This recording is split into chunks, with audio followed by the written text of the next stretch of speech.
자, 지금 이 시각 민주당의 이재명 대표가 입장을 밝히고 있군요. 잠시 좀 들어보겠습니다. 비상계엄은 해제됐지만 끝내 탄핵이 일시적으로 무산됐습니다. 미국은 즉각 헌법에 따른 민주 절차가 작동해야 한다고 목소리를 높이는 등 국제사회도 우려하고 있습니다.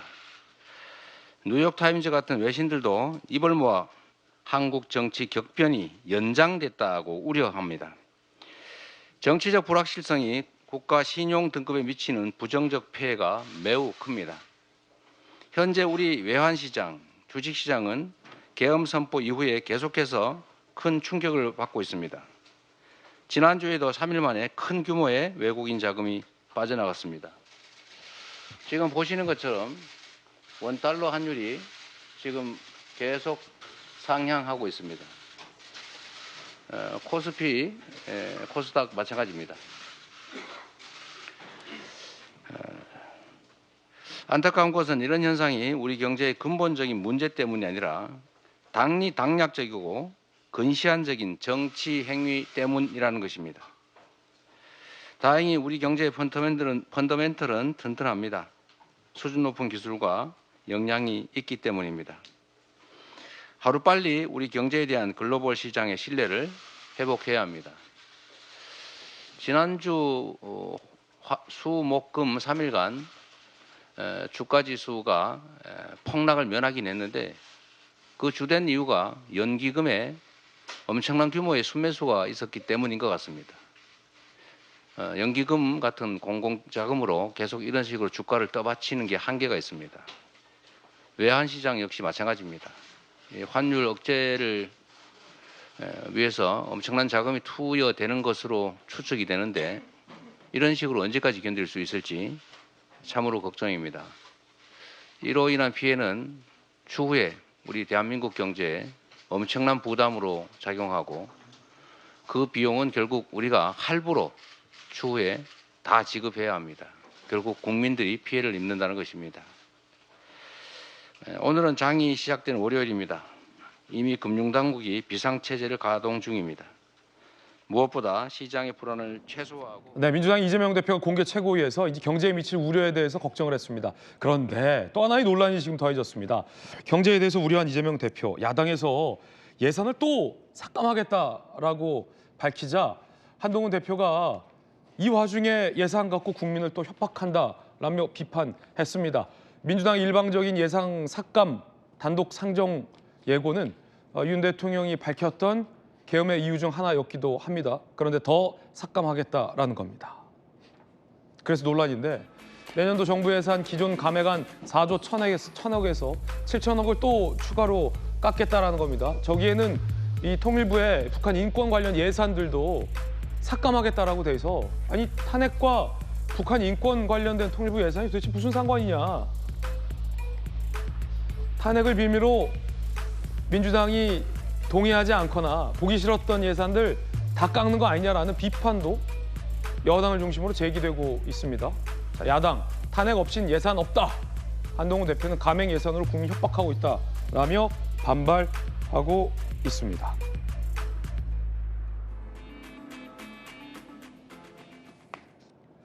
자, 관련된 발언들 저희들이 준비해 봤습니다.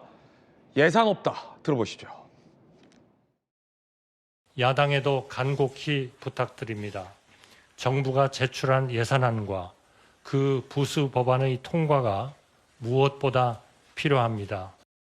2025년 예산안이 내년 초부터 정상적으로 집행될 수 있도록 신속히 확정해 주시길 요청드립니다.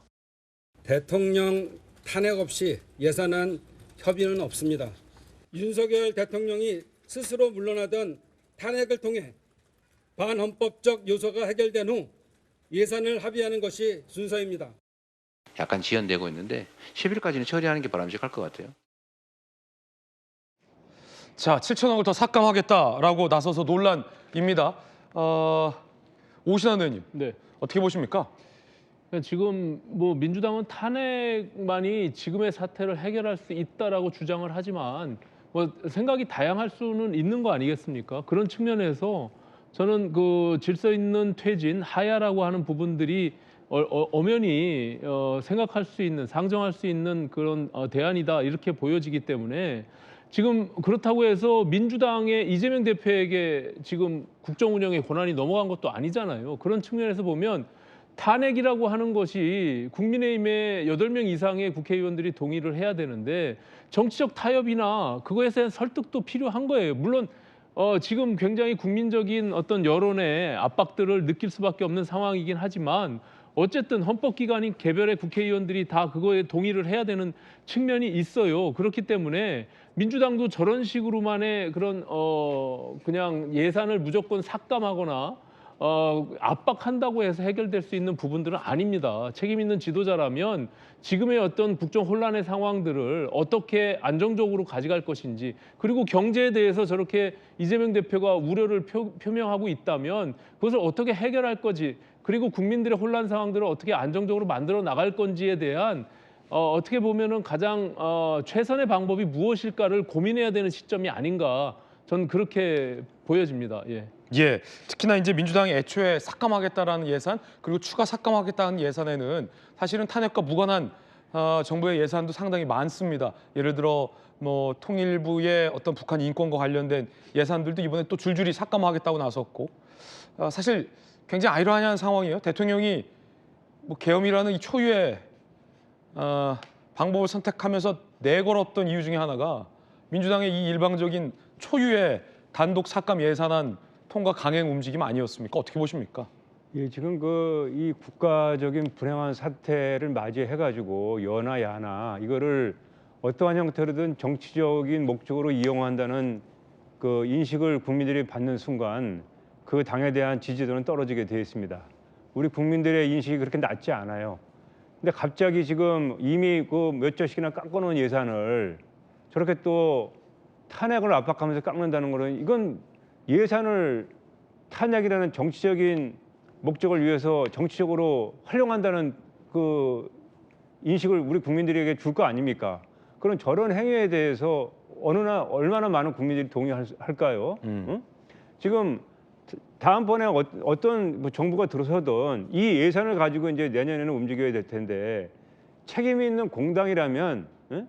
저는 그 예산을 이용해서 이런 정치적인 혼란을 활용해서 어떤 뭐 정치적인 목적을 달성하려고 하는 그런 인상을 주는 행동들은 미리미리 자제해야 되는 거 아닙니까?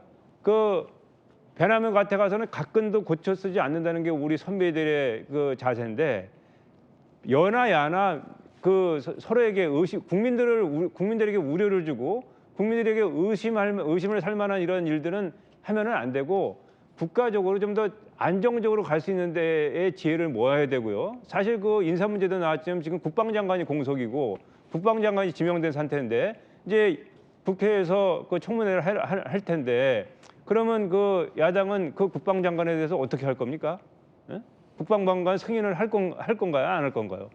이거는 이미 당이 여당이고 야당이지만 대한민국 국정은 야당도 같이 책임을 져서 같이 협의해서 운영할 수밖에 없는 우리가 그런 처지에 있고, 저는 그것이 국민의 요구이고 국민의 명령이라고 생각합니다.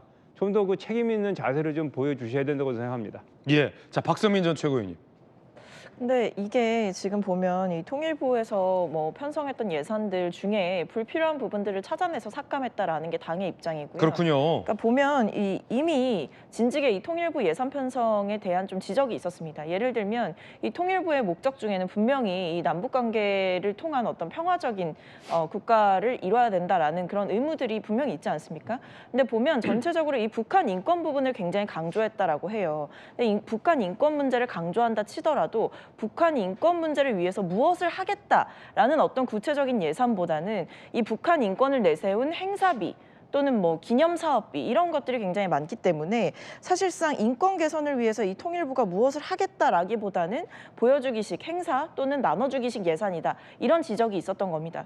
그리고 더 나아가서는 그렇다면 남북관계에 관련한 예산은 얼마나 편성이 됐을까라고 보면 이 북한 인권 관련된 예산에 비해서 턱없이 작은 금액이고, 심지어는 전체 예산 중에서도 지금 보니까 남북관계 예산은 68억 정도가 책정이 됐는데 이 중에 56억 정도는 뭐 시설관리비라고 해요. 그러니까 그러니까 실질적으로 통일부가 분명히 건드려야 할 또는 열심히 일해야 할 부분의 예산 정도는 한 12억 정도가 편성이 됐다라는 겁니다.